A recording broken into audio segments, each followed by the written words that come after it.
Anyway, how's everyone doing? Happy Easter and all that. That G is no longer doing that, which is nice. Just, it's settled in a little bit. Um, new string, new stringitis, if you will.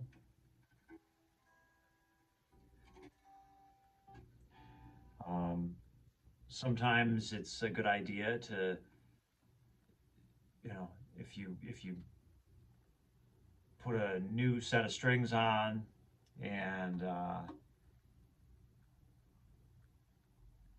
things are things are buzzing and fretting out, and you start adjusting things, and then it's like you can't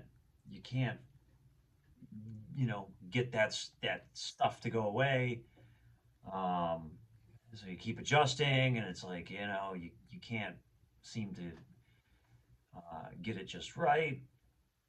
Sometimes it's a good idea to just kind of put things where it makes sense that they should be,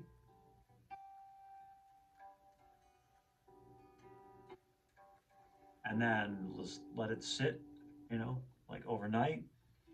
Come back the next day. Um,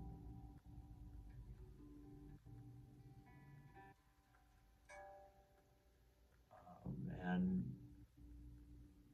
sometimes you find that your problems are solved. Other times you realize that maybe a little bit more adjusting, truss rod or the bridge height is necessary. Um, and in that case, it's still a good idea to be patient.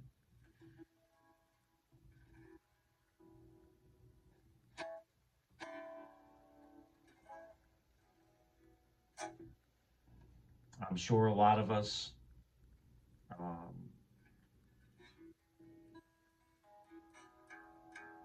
would like to be more patient with things.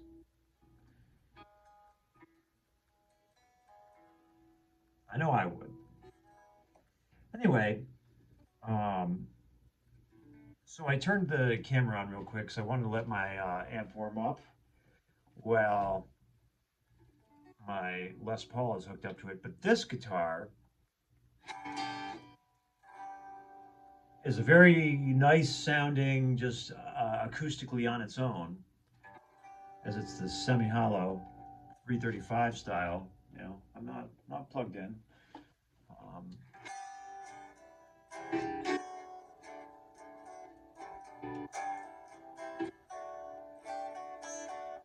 I've got the 12s on here, the chromes, the Diodario chromes, which are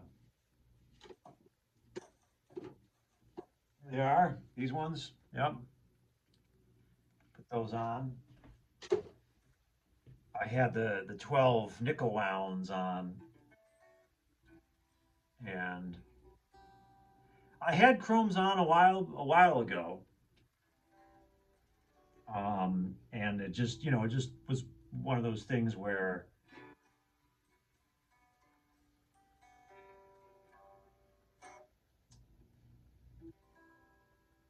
they're expensive. Chromes are expensive, um, and at the time, I remember thinking that I wanted to try something different, so that's why I ended up putting the just regular old nickel wounds on there, which I liked. And then I had thought about, I had the strings on for a while, and I was thinking that it was getting to be about that time to, where I could use a string change. So I picked up a set of those chromes, and I thought, yeah, I want to put some chromes back on here. And I didn't do it right away because I had a recording session where I was going to be using this guitar, and I was already practicing with those regular nickel wounds. I knew how those sounded. I knew how everything felt, and I knew that if I changed strings, especially if I changed between the type of the string,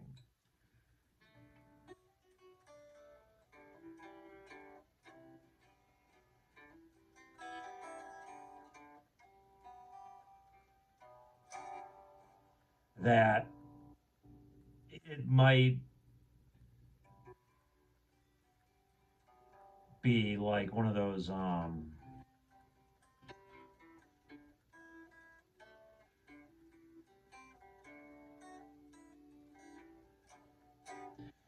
yeah, like one of those kind of like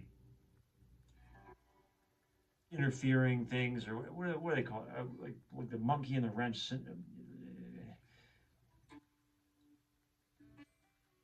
It might have been a hindrance, right? I had a recording session coming up, and at that point, I think when I got those strings, it was like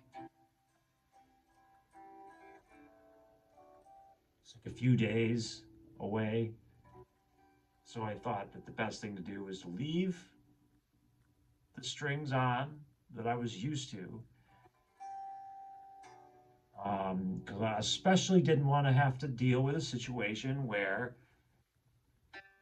I had a string that was not sounding good, that was making things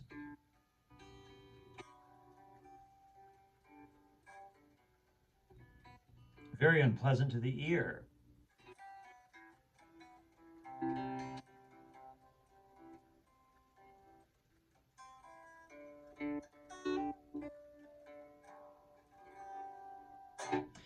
So yeah, um,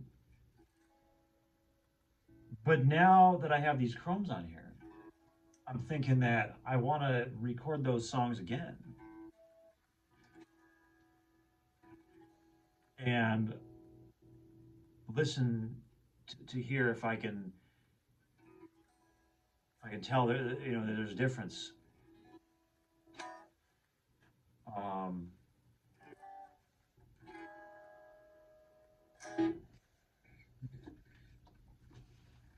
so anyway, I wanted to talk about um, amp placement or cab. I mean, I've got combo amps, but it's really about this where the sound is coming from. Um, so cab placement, speaker placement. Anyway, so over there in the corner is my Vibrolux reverb, and it's on a wooden crate to get it off the floor a little bit. I had cleaned my room, I did like a thorough kind of cleaning where I take everything out of the room so I can mop the floor and dust everything and real good cleaning. So obviously I put everything back. And today I went to use that amp and I plugged in like I normally do. I stand in the room where I normally do. By the way, I have that amp kind of blocked by the bed. Um, and that's like its own kind of natural diffuser. It really helps kind of um, take the harshness out. Fender amps have always kind of been a little piercing uh, and fatiguing for me. Some people, they probably can listen to these amps for hours. Um, I got to be careful with the Fender amps. I got to be careful with those. But anyway, so yeah, I uh, you know, was standing where I normally would stand, but noticed that it wasn't sounding the way it normally sounded. And it's probably only maybe 3, 4 inches, if that, in a different spot. Like it's just a matter of like, you know, just little, just I mean, you really wouldn't even be able to notice it visually. Um, but boy, you can hear it. That's for sure.